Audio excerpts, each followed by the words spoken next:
La TVT au cœur de l'information.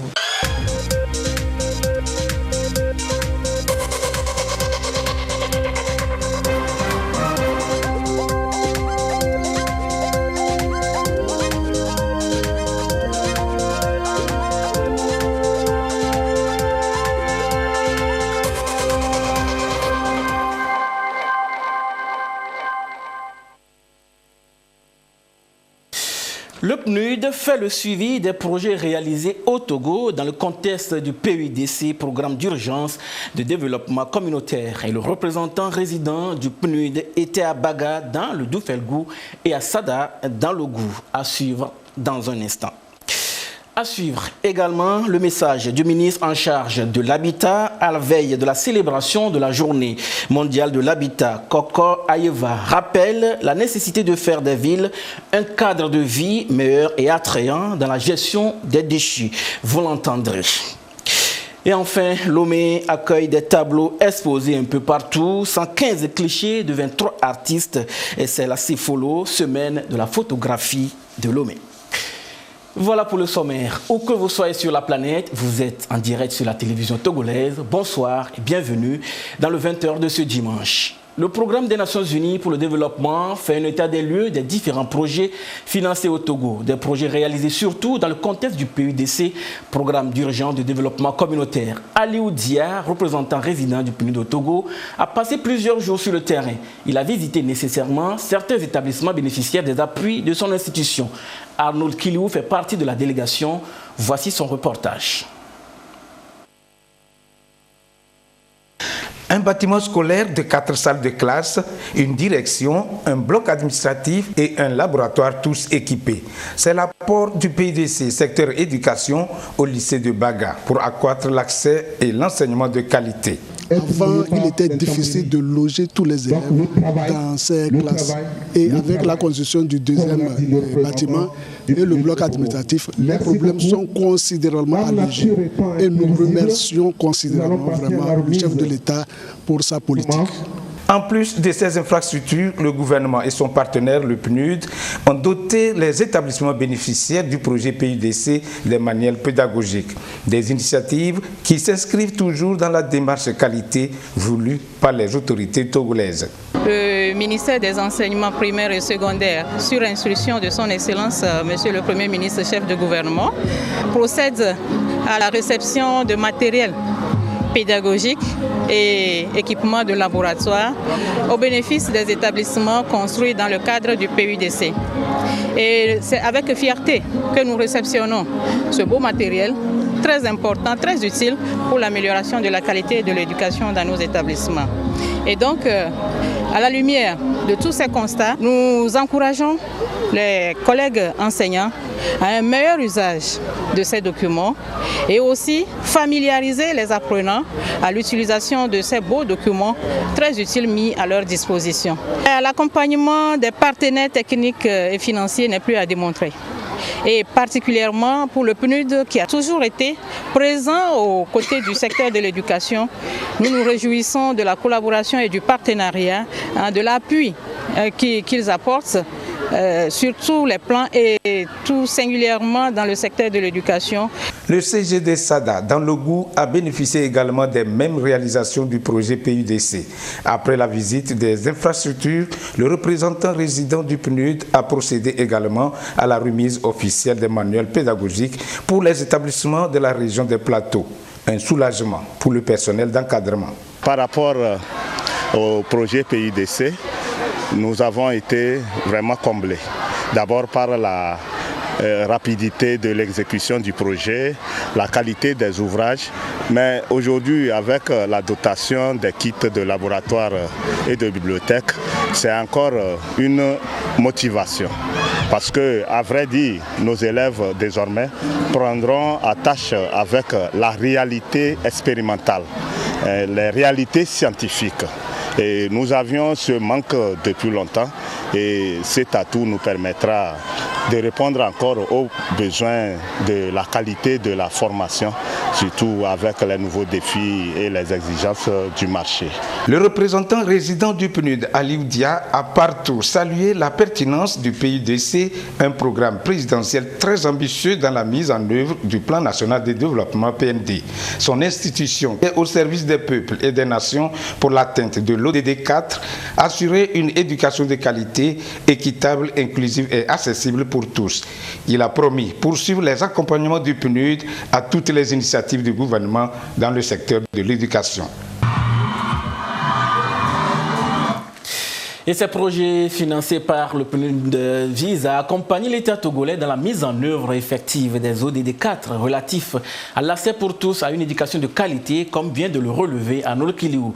À Lomé, les acteurs de l'économie bleue planchent de leur côté sur les ODD 13 et 14.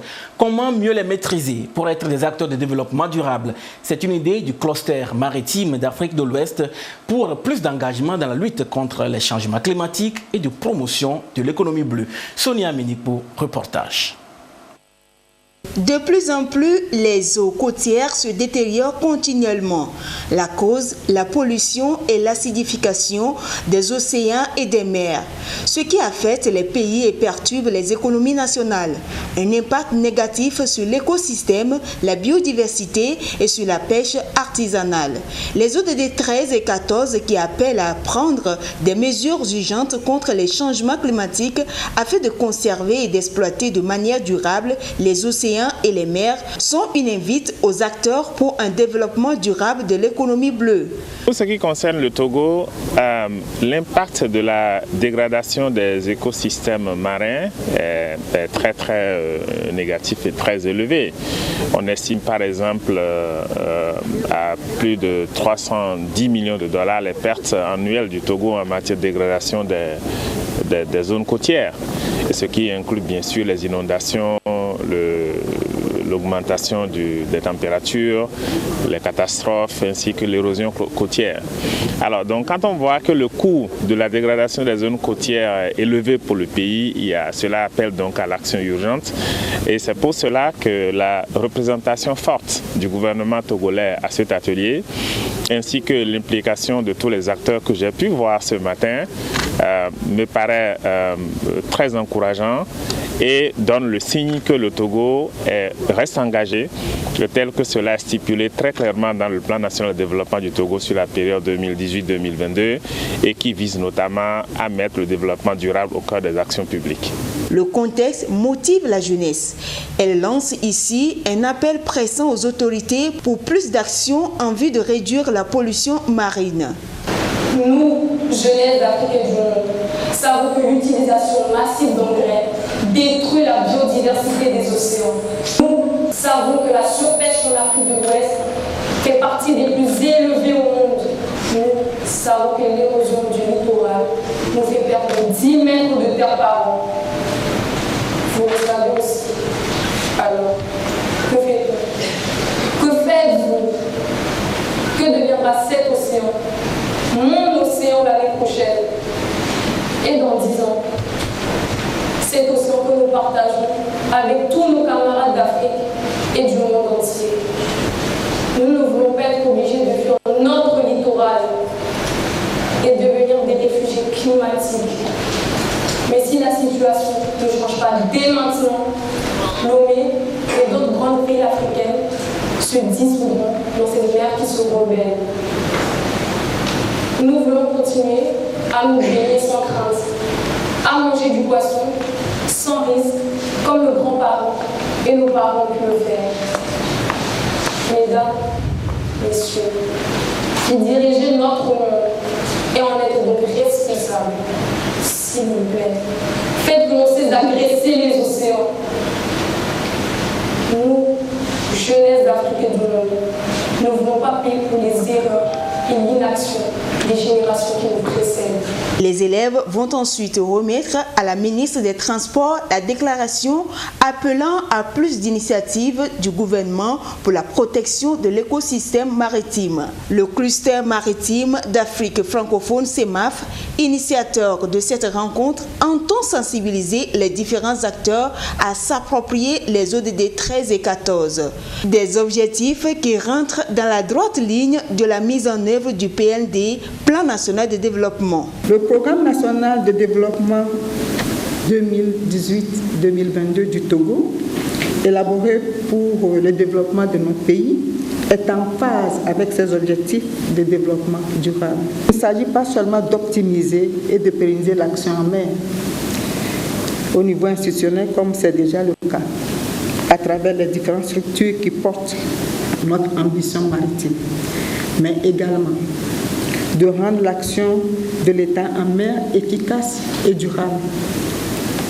C'est dans cette perspective que le gouvernement a inscrit, en s'appuyant sur sa capacité de déserte d'un espace économique de plus de 300 millions d'habitants, dans l'axe 1 du PND, la création d'un hub logistique multimodal au port autonome de Lomé.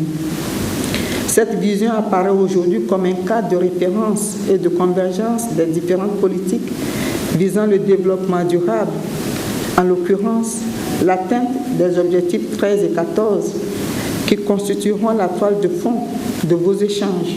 C'est pourquoi je voudrais saluer cette initiative du cluster maritime d'Afrique francophone dont nous apprécions la démarche, la vision.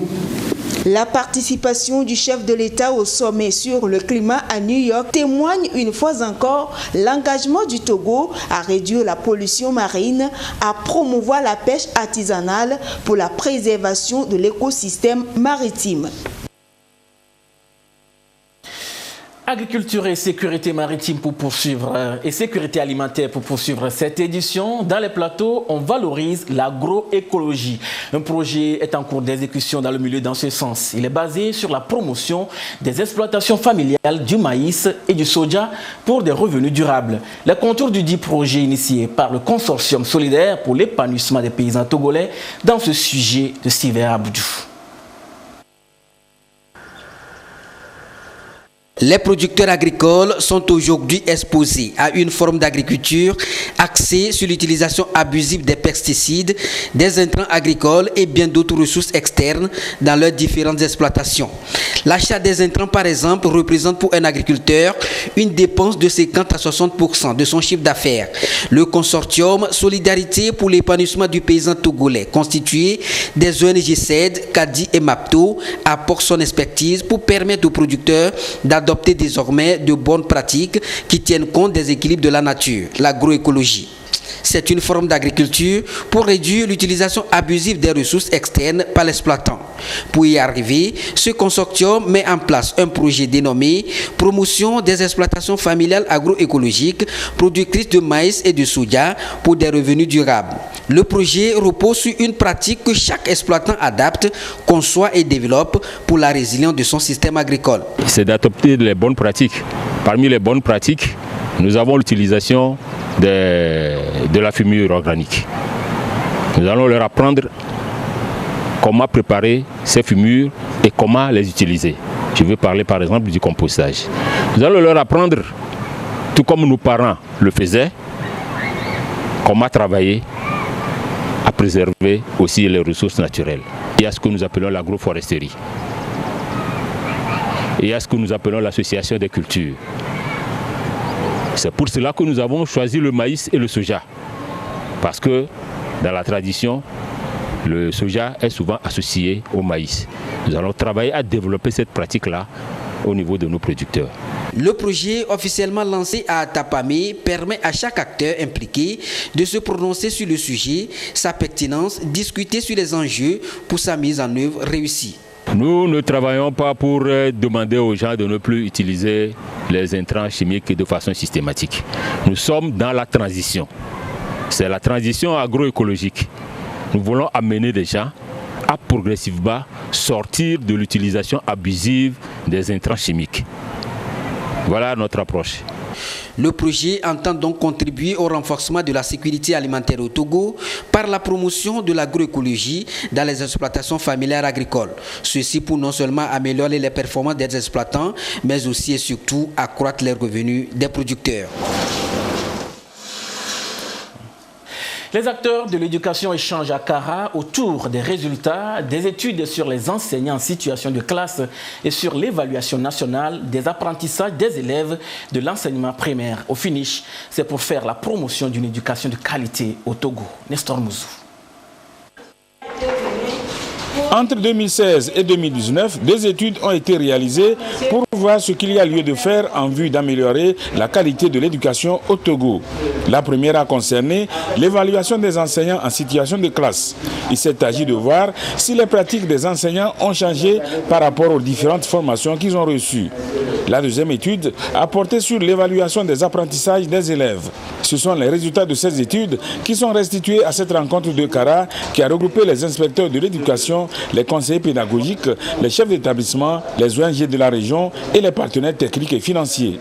À la sortie du rapport, il est constaté que ce qui a été constaté en 2018, il y a eu une nette amélioration en 2019. Donc il y a de grandes performances qui ont été faites par les enseignants. Toutefois, il y a certaines faiblesses à combler. C'est surtout au niveau de la méthodologie en lecture et en écriture. Donc c'est à ce niveau. C'est pourquoi il y a eu tout récemment des formations complémentaires pour relever ce défi. Au niveau de la deuxième étude, au même moment qu'on évalue les pratiques des enseignants, on veut voir l'impact de ces pratiques sur les élèves. Donc les élèves, on les a testés selon des tests standards. À ce niveau, les lacunes sont encore là. Donc les résultats sont un peu améliorés, mais c'est toujours en deçà des attentes. Donc au niveau de la lecture et des mathématiques, vraiment, nous avons toujours des difficultés. Donc il y a des recommandations qui ont été faites à ce niveau pour que nous puissions améliorer. Disons donc qu'il a fallu cela pour que nous puissions avoir une photographie claire de notre système éducatif aujourd'hui, de nos classes, de nos enseignants et de nos apprenants, ainsi que des acquis des bénéficiaires directs de toutes ces réformes que sont nos élèves. La restitution des études sur l'évaluation des enseignants en situation de classe et sur l'évaluation des apprentissages des élèves a donc pour intérêt de partager les résultats afin que les différents acteurs contribuent avec leurs suggestions à formuler des recommandations à l'endroit des autorités de l'éducation pour que ces autorités puissent prendre de bonnes décisions. Il y avait du monde en début de semaine au lycée moderne de Sokodé et pour cause. Les agents du service de la nationalité y ont posé leurs valises. C'est dans la suite logique de l'audience foraine de collecte des dossiers en vue de l'établissement des certificats de nationalité à ceux qui n'en disposent pas. Un précieux sésame pour les élèves surtout dans leur cursus scolaire. Désiré Aloche. Les jeunes filles sont là. Parmi cette relève de demain, bon nombre ne disposent pas de pièces de nationalité togolaise. Or, certains sont à la porte du bac 2. Et ce précieux document, une pièce maîtresse pour jouir de certains droits à l'université. Le constat est amer. Le gouvernement togolais passe à l'acte concret pour couper les racines à ce problème au travers du ministère en charge de la justice. La direction du sceau de la nationalité et de l'identité civile est sur le terrain. Au niveau de la région centrale, le lycée moderne de Sokodé cible pour lancer les séances d'audience foraine pour la délivrance des certificats de nationalité aux élèves. Le lycée moderne de Sokodé, nous en sommes très fiers pour cette action qu'on nous a donnée, pour cette chance à nous les élèves de pouvoir faire nos nationalités. Tant futurs étudiants, ce document va nous permettre de postuler pour nous inscrire à l'université et aussi participer à certains concours. Audience pour aussi attirer l'attention des populations, éveiller les consciences collectives sur les risques encourus en ne disposant pas de cette pièce. La Patrédie par exemple.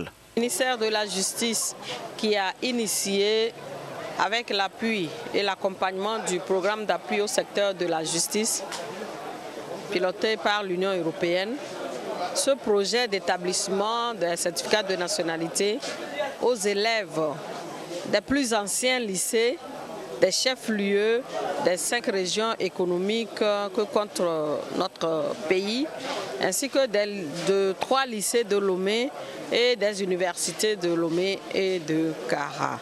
Après la collecte de tous ces dossiers, la direction de la nationalité s'attellera à les étudier et à produire les certificats de nationalité qu'elle aura à renvoyer dans les établissements où la collecte a été assurée. Le bilan est satisfaisant parce qu'il y a de l'engouement.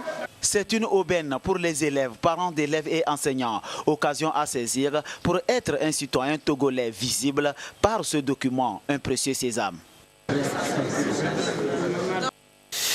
Le canton de Namudjoga, dans la préfecture de Pendial-Ouest, accueille depuis vendredi dernier une opération médico-chirurgicale gratuite des forces armées togolaises. Une vingtaine de patients démunis souffrant de diverses pathologies, en l'occurrence les hernies et les hydrocèles, vont bénéficier d'une prise en charge gratuite par les services de santé des FAT. Chazin Nabaga. Cette action médico-chirurgicale gratuite des forces armées togolaises est l'un des avantages collatéraux de l'opération Kujouaré. Pragmatique et dans un esprit humanitaire, les forces armées togolaises mettent leur antenne chirurgicale de l'avant destinée à appuyer cette opération préventive contre l'avancée du terrorisme au Togo au service des populations riveraines. Nous sommes ici sur instruction de la hiérarchie militaire pour la prise en charge de certains patients qui ont besoin d'intervention chirurgicale. En effet, comme dans ses habitudes, le service de santé des armées, des forces armées togolaises, avait organisé en septembre des actions médicales gratuites. Donc parmi les patients consultés, il y avait certains qui avaient besoin d'intervention chirurgicale. Donc ceux-là qui sont démunis, qui n'ont rien, ce sont eux qui ont été convoqués et après un bilan préopératoire pour voir s'ils sont opérables, donc ils ont été regroupés ici dans notre antenne chirurgicale de l'avant. On veut profiter de cette antenne chirurgicale pour la prise en charge gratuite de ces patients qui ont été identifiés. Une vingtaine de patients souffrant de pathologies diverses, dont essentiellement des hernies et des hydrocèles, sont pris en charge au cours de cette opération gratuite. J'étais au sud à Lomé. Comme j'ai appris qu'il y a les médecins qui sont venus dans notre canton pour nous soigner gratuitement, je me suis débrouillé pour venir ici. Quand je suis venu, ils ont commencé par les analyses le mercredi passé. Même le carnet, c'est gratuit. Et bon, ils nous ont invités aujourd'hui de venir. Aujourd'hui, quand nous sommes venus, maintenant, on a suivi l'opération. Bon, avant, comment j'étais malade actuellement, bon, ça va un peu maintenant, ça va. Ça va. Et je remercie beaucoup l'équipe. Nous, on n'a jamais su que ceux qui portent le tri, d'habitude ceux qui tiennent les armes, et nous avons peur d'eux, ont la capacité de soigner les gens aussi, comme ceux qui ont l'habitude de porter les habits blancs, les médecins. Donc aujourd'hui, franchement, nous sommes très contents. Notre président Fort, et nous remercions beaucoup pour l'effort qu'il a déployé pour nous, les pauvres qui n'ont pas les moyens. Nous remercions beaucoup. Nous sommes très satisfaits. Pour témoigner leur adhésion à cette action médico-chirurgicale gratuite, les préfets de la région des Savanes, dont les localités sont couvertes par l'opération Kujouaré, ont effectué une visite sur le site de l'antenne médicale avancée des forces armées togolaises à Namudjoga. Sur place, ils ont pu constater de visu l'immense travail abattu par l'équipe des services de santé des forces armées togolaises et le soulagement des patients. Lorsque les militaires sont arrivés en nombre pour renforcer la sécurité qui était dans la zone, il y avait une méfiance. Ça a créé un peu la psychose parce que les populations se méfiaient. Les gens détournaient leur route pour ne pas passer là où il y a les postes de sécurité. Mais avec la sensibilisation, il est né une fraternité entre les militaires et la population, une collaboration. Et cette opération vient renforcer cette coopération parce que ça permet à nos populations de comprendre que les militaires, ce n'est pas seulement pour la sécurité, mais ils font aussi le social. Donc le fait de consulter les gens, de les traiter, ça résout beaucoup de problèmes parce qu'il y a des gens qui traînaient avec des maladies, n'avaient pas de moyens pour aller à l'hôpital. Voilà, ils se rendent compte que ce n'est pas les médecins civils, mais c'est des médecins militaires qui viennent les traiter. C'est un sentiment de satisfaction. Et nous, pour nous, les préfets de la région et pour nos populations. Et c'est pourquoi nous profitons de cette occasion pour féliciter l'armée, pour exprimer notre joie, notre satisfaction pour cette opération. Et nous souhaiterons que, comme c'est la phase d'échantillonnage, que l'opération se poursuive et s'étende pour la bonne cause de nos populations. Cette première intervention est une action pilote. Les forces armées togolaises rassurent. Les opérations médicales gratuites d'envergure vont suivre prochainement. Ceci prouve encore une fois le caractère républicain des forces armées togolaises, dont la mission première est d'assurer la défense nationale, mais aussi très engagée dans des actions citoyennes humanitaires en faveur des populations démunies. L'opération Koudjouaré est un dispositif préventif mis en place depuis le 11 septembre 2018 par les forces armées togolaises pour contrer l'arrivée des djihadistes au Togo. Elle couvre une zone de 5250 km² de Goulungoussi à la côte 182 en passant par Makbana. La journée de demain, 7 octobre, sera consacrée à la célébration de l'habitat à travers le monde. L'habitat à travers le monde, pour cette 34e édition, il est demandé de réfléchir sur la gestion des déchets dans les villes à partir des technologies de pointe comme outils innovants de transformation de ces déchets en richesse. La ministre en charge de l'habitat, dans un message, a rappelé aux Togolais le bien fondé de la préservation de notre cadre de vie. Robert Potogbe, Yata Ratem. Selon les enquêtes du 4e recensement général de la population et de l'habitat 2010, 37,7% des Togolais vivaient en ville contre 25,2% en 1981. Au plan mondial, ce taux passera à 58% entre 2014 et 2050 en milieu urbain. Un accroissement urbain qui engendre sans cesse une production de déchets en masse dans les grandes villes. Face à cette situation, la communauté internationale relance le débat sur la gestion durable des déchets à base de la technologie. Ce thème est choisi pour interpeller le monde entier quant à la protection de notre environnement, la pratique de l'économie circulaire et s'appuie sur la campagne encourageant les villes à devenir des villes sages dans la gestion des déchets avec le soutien technique de Renew Habitat. Les technologies de pointe innovantes offrent en effet le potentiel pour de meilleures solutions moins coûteuses, plus rapides, durables, facile à utiliser dans la gestion durable des déchets solides, liquides, commerciaux, domestiques et industriels, que produit bien sûr l'activité humaine. Cette technique constitue également, pour les pays en développement que nous sommes, des opportunités devant nous permettre non seulement de passer directement à des technologies les plus efficaces, mais aussi à mettre en œuvre des innovations sociales contribuant de manière significative à la réalisation des objectifs de développement durable et du nouvel agenda urbain. Le gouvernement togolais a pris à bras le corps ces problèmes environnementaux qui affectent la qualité des villes et le bien-être socio-économique des populations. Avec le plan national de développement, il compte relancer davantage le défi. C'est le lieu de renouveler l'appel à toutes les populations à adopter des comportements responsables pour accompagner le président de la République, son Excellence, M. Faure Sozim Nanyasingbe, et l'ensemble du gouvernement dans leur lutte pour l'amélioration et la préservation de notre cadre de vie. Le plan national de développement PND, cadre référentiel d'action gouvernementale d'ici 2022, à travers l'effet 12 de l'axe stratégique 3, traite de la gestion durable des ressources naturelles et la résilience aux effets des changements climatiques. Cet effet vise la réduction des émissions de gaz à effet de serre et la vulnérabilité des personnes et des biens aux phénomènes climatiques extrêmes et à d'autres chocs et catastrophes. L'amélioration de la gestion rationnelle des déchets et des produits chimiques et la prévention des risques biologiques, radiologiques et nucléaires et l'adoption des pratiques nécessaires au développement durable et à un style de vie en harmonie avec la nature. Et déjà, des initiatives sont entreprises depuis quelques années. Il s'agit de la création de l'Agence nationale de l'assainissement et de la salubrité publique, du centre de compostage de Lomé et du centre d'enfouissement technique d'Akepe. La journée mondiale de l'habitat est célébrée tous les premiers lundis du mois d'octobre. À la découverte à présent de deux arbres tropicaux, le Nîmes et le Kaya sénégalensis. Le réalisateur togolais Jean-Marie Mardia, dans deux documentaires, nous livre les secrets de ces deux espèces végétales. Le résumé dans ce sujet de Lucas Si. Ils jonchent les forêts togolaises. Les arbres tropicaux sont dans leur diversité représentés sur le territoire national. Aux formes diversifiées, ces arbres tropicaux sont révélés au public. Dans deux nouveaux numéros d'une série de documentaires, le réalisateur togolais Jean-Marie Mardia livre les qualités, les vertus, mieux les secrets de quelques-uns de ces arbres. Il s'agit du Kaya sénégalensis, encore appelé mahogany ou hemou, et du Nîmes.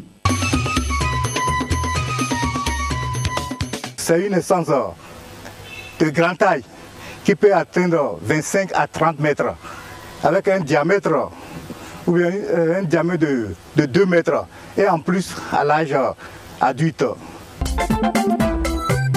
Imprégné dans la culture ancestrale de nos communautés, le Nîmes est resté méconnu jusqu'à l'époque contemporaine. Cet arbre aux vertus légendaires, qui fascine aujourd'hui par son potentiel, a pris du temps avant d'être reconnu en Occident. À l'université, on a visité certains champs expérimentaux pour le Nîmes. On est allé à Kara avec le professeur de l'université. Il nous a bien défini les valeurs du Nîmes. Et nous sommes allés à Mango. À Mango, il y a un champ expérimental sur le reboisement des Nîmes. Et à partir de ce champ expérimental, on fabrique les savons qu'on amène à Lomé. Le mahogany est presque partout. Donc je suis allé dans le Malfa Kassa pour tourner le plan de mahogany qui se trouve en pleine forêt. Malfa Kassa. Mais de là, je suis allé à Mango, dans la savane, pour exploiter la plantation de mahogany par les Allemands.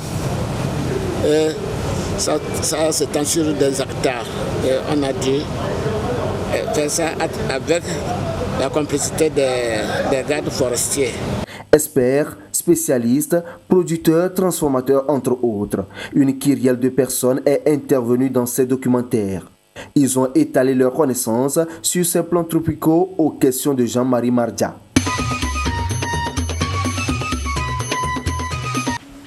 Sur le plan médicinal, je vous dis que toute partie de cet arbre est utile. Une essence que les gens apprécient pour son bois d'œuvre, c'est-à-dire que les menuisiers utilisent. Il y a des femmes qui sont intervenues dans une forêt où on l'a surprise en train de tailler le mahogany alors que c'est interdit. Il y a un agent forestier qui est intervenu lui dit que non, c'est interdit, ce n'est pas bien. Alors pour tailler le mahogany, il y a des manières. Selon les arboristes, on ne taille pas le mahogany du côté est, que c'est interdit, peut-être du côté ouest, qui est bien placé pour tailler légèrement, pas en profondeur, parce que vous risquez de tuer l'arbre.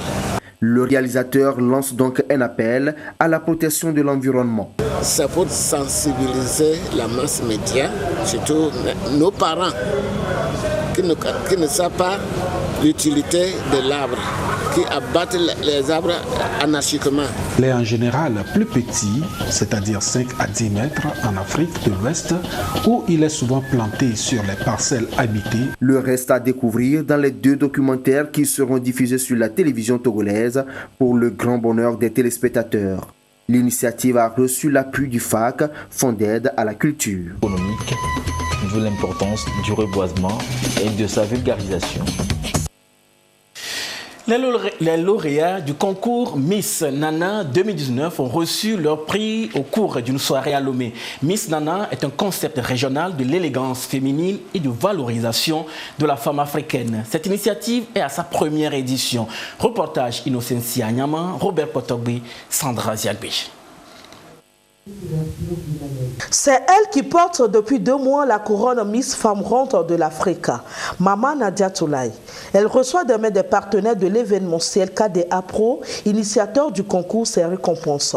Une enveloppe financière, des billets d'avion et autres. Je suis très contente des lots qui m'ont été attribués.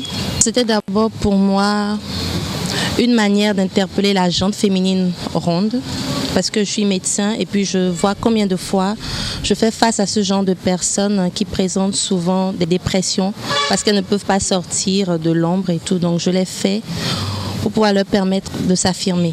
Je me dis si je sors, alors les autres sortiront aussi. Selon les organisateurs, le concours a tenu toutes ses promesses et il se projette déjà dans l'avenir. 2020, des surprises et une qualité encore meilleure que celle de la première édition. Nous avons vraiment été comblés dans nos atteintes parce que nous avons réussi à faire cette première édition avec brio. Nous avons pu honorer nos engagements, ce qui n'est pas aisé, et nous sommes prêts pour aller sur 2020. C'est un concours de femmes africaines.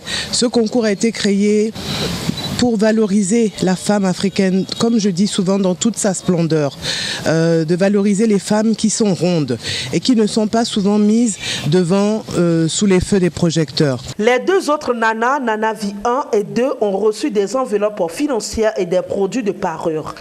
Maman Nadia Toulaye, durant son mandat, promet défendre la cause des femmes rondes et promouvoir la santé. Elle sera habillée par la société de pagne Vlisco, cousue par Nadiaka. Voilà, ce sera tout pour aujourd'hui. Merci de nous avoir suivis. Restez avec nous sur la TVT, la première. Gardez toujours le sourire, quoi qu'il arrive. Excellente nuit à tous.